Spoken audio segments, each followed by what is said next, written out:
see their views, their point of views. These are two people from Nashville, not from Nashville, but they live in Nashville now. And they have YouTube shows that's kind of popping. It's kind of popping. They got big boy followings too. And they be saying everything they say is like phew, over my head when I hear it. And I just want to play it for y'all. And I want y'all to tell me what y'all think about this. Cause I have people that I love this mixed, man. That I love. Real talk.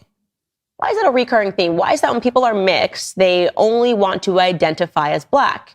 If blackness is almost synonymous with oppression, wouldn't you want to identify with privilege to make your life easier? Candace absolutely nails it here. It's virtually everything the left says, the opposite is true. And so they write books about white privilege and white fragility. And we've created a society here in the last 20 years where there's a privilege to being black, and black people are incredibly fragile, or pretend to be incredibly fragile. You say the wrong thing, you mispronounce a name, you crack a joke they don't like, and oh my God, they fall apart. And oh, this reminds me of the pain of 150 years ago when I wasn't alive. Candace nails it there. Aren't you? What do you identify as? Because you're speaking on what you are. So what I wonder what he identify as to say that black people are incredibly fragile. When you speak like that, are you speaking for all? Or are you speaking for some?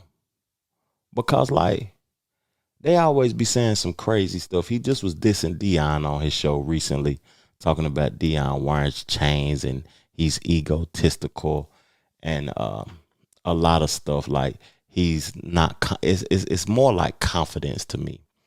And she said, "Why you don't identify with privilege? So why do you identify with black? But wouldn't it be smarter to identify with privilege?"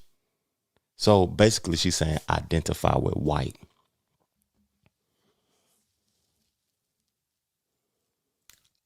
What does she identify as? Because she's married to a white man.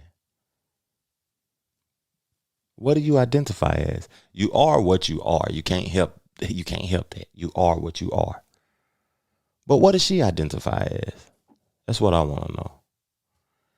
And at the end of the day, I think about that as mixed race individual. Sometimes it has to be confusing to be mixed, and it doesn't have to be confusing because you can identify as both, because my father might be black and my mother might be white, or my mother might be black and my father might be white. I can identify as both. And society created what most people identify as, because the white people neglected you. Once you had an ounce of black inside of you, they neglected you. They let you go. So at the end of the day, most mixed individuals identify as black because they didn't have a choice.